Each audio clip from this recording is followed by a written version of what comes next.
cache bien. Oh là là. Cet homme et cette femme ne sont pas fous. Ils sont en pleine séance de travail. Ludivine est comédienne. Elle a fait appel à Igor, un coach vocal réputé, pour l'aider à perdre son accent de Nice, sa ville d'origine. Il y a des moments où en casting, on me dit, ça serait bien si vous n'aviez pas l'accent. Donc c'est pour ça, avec l'accent ou sans l'accent, on ne sait plus trop quoi.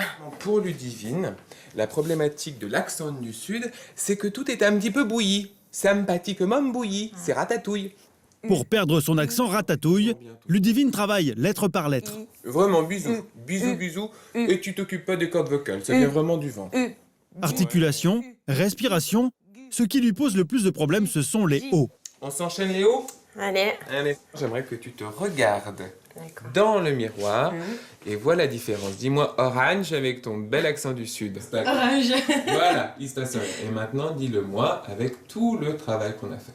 Orange. Ah, c'est merveilleux. Tu les tiens, Théo. Ça enregistre ? T'es prête ? Ouais. Nos rhinocéros sont des héros et vos albatros... Au bout de 10 séances, Ludivine a fait d'énormes progrès. Du coup, elle a pris confiance en elle. Et de maîtriser l'accent, ça me rend un peu plus forte au niveau des rôles que je peux avoir à faire. Un rôle, Ludivine vient justement d'en décrocher un, du théâtre de rue. Et ironie du sort, elle interprète une Titi parisienne. Dans un contexte troublé, difficile, le mariage est enfin célébré. Le public n'y voit que du feu. Le travail avec le coach vocal a porté ses fruits. Seul bémol, la méthode est chère. À 90 € la séance, comptez minimum 450 € pour un résultat probant. Merci beaucoup. À bientôt. Mais pour perdre son accent, il existe d'autres méthodes. Valérie a débarqué du Québec il y a 5 ans. Pour perdre son accent, elle n'a pas dépensé un sou, à part peut-être quelques cafés au comptoir. C'est bon, Gégé. Ça va, ouais, ma poule. Ça va? Pour perdre son accent québécois, Valérie a trouvé une technique astucieuse. Fréquenter assidûment le café, situé en face de son bureau. Une immersion totale qui s'est révélée payante. Mais venir comme ça dans les bistrots de quartier, c'est effectivement un bon moyen de choper l'accent, de choper les expressions, finalement de gommer bien l'accent. Si Valérie a tout fait pour perdre son accent, c'est pour son travail. Elle est venue en France pour diriger une agence de communication. Un poste qui l'oblige à prendre souvent la parole. Et au début, en réunion, ça donnait ça. OK, on va peut-être commencer la réunion par 3 items que nous autres, on considère vraiment super importants. À peu près, en tout cas, dites-moi ce que vous autres, ce que ça ressemble votre affaire, en fait. Bon, on va voir un peu. Vous ne comprenez rien. Rassurez-vous, à l'époque, pour ses collègues, c'était aussi du chinois.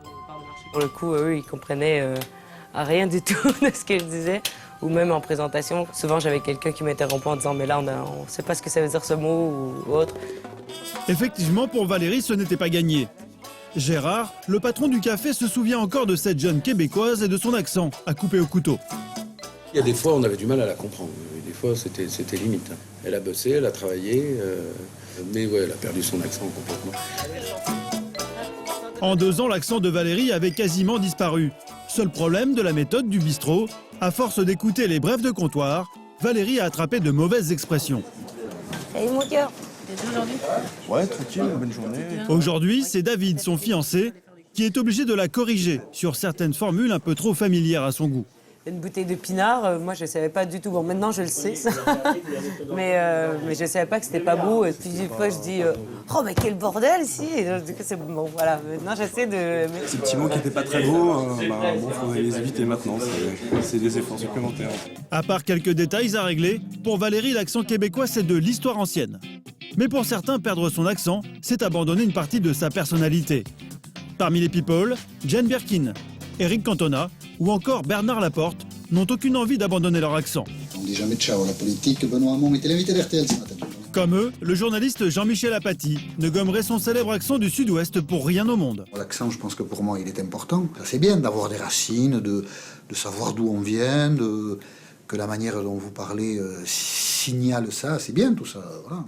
Bonjour, Chavati. Oh mon Dieu. Ce n'est pas Paul et son parler ch'ti qui va nous dire le contraire. Et celui qui ne veut pas accepter mon accent, à ce moment-là, il va accater ce marchandise ailleurs. Son accent ch'ti, Paul y tient comme à la prunelle de ses yeux.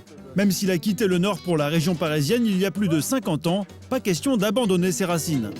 Ça va bien. depuis le temps qu'on se connaît. Hein. Enfin, toi aussi, ça me fait plaisir de te parler comme ça parce que, bah ouais, t'es de Macquart, hein, comme dit l'autre. Hein, on est du même poil. Qu'est-ce que tu dis? Paul est propriétaire d'un magasin d'électroménager. Et ce qu'il aime avant tout, c'est jouer avec son accent.